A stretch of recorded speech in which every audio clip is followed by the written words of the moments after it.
Talisman, Chapter 1 The God Killer. From boundless black came shimmering stars, a tapestry of distant suns twinkling across the void, the endless expanse, where time itself swirled in eddies and currents beyond mortal comprehension. Among these celestial bodies was a planet that trembled with fury. As we began the practice of magicka and turned from the old ways, the gods became angry. A voice echoed through the cosmos. The stars began to recede, the infinite slowly giving way to a planet in chaos. A place where gods played with mortal beings as actors on sets of rolling hills and glistening rivers. Verdant City, a bastion of civilization, now lay under siege. The once vibrant city was reduced to smoldering ruins, its grand spires crumbling as flames consumed the streets.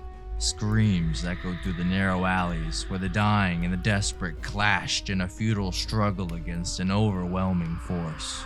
The wrath of the gods had taken shape in the form of zealots, their eyes burning with a fanatical fire for the divine. These were no mere mortals. They were the chosen instruments of the gods, driven by a singular purpose: to annihilate the revered wizard Khanda and his followers, who had dared to challenge the celestial order by wielding the forbidden magicka.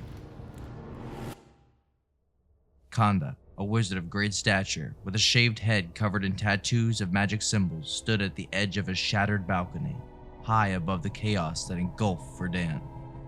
His dark robes billowed in the wind, revealing the intricate runes embroidered in silver thread, each a symbol of his mastery over the arcane arts. His piercing blue eyes searched ahead as his warriors watched in silence, their expressions a mix of steely resolve and grim anticipation. Below, the streets writhed with violence as wizard forces clashed with the god-touched zealots, each spell met with ferocious retaliation. And with a nod, Khanda led the way. His wand, a polished branch of elderwood carved into the shape of a snake, held aloft. The Grand Masters followed, weaving through the narrow streets where air crackled with the residual energy of spells. They turned corners with precision, each movement calculated, each spell unleashed with deadly accuracy. Cultists fell in their wake, bodies crumpling as they were struck down by bolts of magicka. But for every zealot defeated, another two took their place, driven by the relentless will of the gods.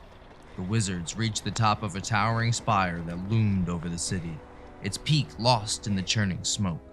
Khanda glanced down, his eyes narrowing as he sensed the source of divine energy radiating from the city center. A god, vast and terrible, was leading the cult forces, its form shrouded in a blinding light that set the very air aflame. "I'll see you down there," Khanda said, his voice steady despite the carnage unfolding around him. He slid his wand into its ornate holster, the golden talons at the base clenching around the wooden snake with a metallic click. Without a moment's hesitation, he stepped off the ledge, plummeting through the air like a falling star. The wind roared in his ears, but Khanda's face remained impassive, his focus unbroken as he hurtled towards the ground. At the last moment, two wizards stationed below cast a force field, catching him in a shimmering web of light. Khanda landed gracefully, drawing his wand once more and signaling for his team to follow. There was no time to lose.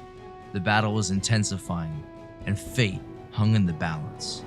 The city trembled as wizards joined the fray, their wands casting a dazzling array of spells that illuminated the darkened streets.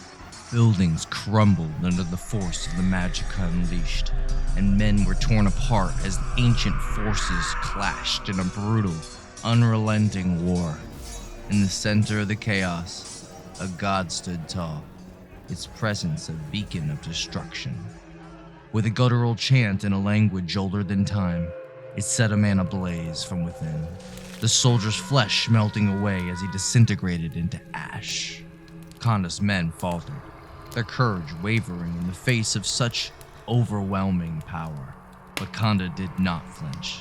He raised his wand high, channeling the energy of the storm that raged above. "With me!" he shouted, his voice cutting through the din of battle.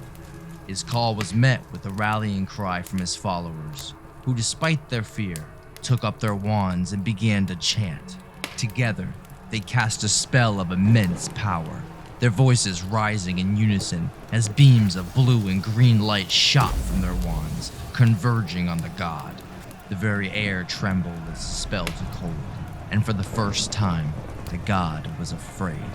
Its eyes widened in terror as its form began to unravel, threads of divine essence unspooling into the ether. The wizard's collective power was unstoppable, a force that even the gods themselves could not withstand.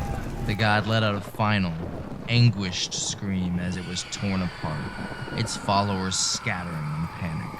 The battle was over, but the victory was hollow, the cost too great to celebrate. Kanda watched as the gods retreated, their forms sucked into the sky as it split open with red lightning and thunder. The heavens wept with fury, but Kanda remained unmoved, his gaze fixed on the storm. He knew this was far from over. This is no victory, Kanda muttered, his voice low and grim. He turned to his second-in-command, who approached quickly, bowing as he came to a halt. My lord, The soldier asked, his voice betraying a hint of desperation. we must return to the temple. Kanda ordered, his tone broking no argument. Prepare to leave for Siren's Cove immediately. The soldier nodded, his face set with determination. As you command. Kanda watched as the man hurried away, barking orders to the remaining wizards. The sound of thunder rumbled in the distance, and Kanda looked up once more at the sky, his mind racing with dark thoughts.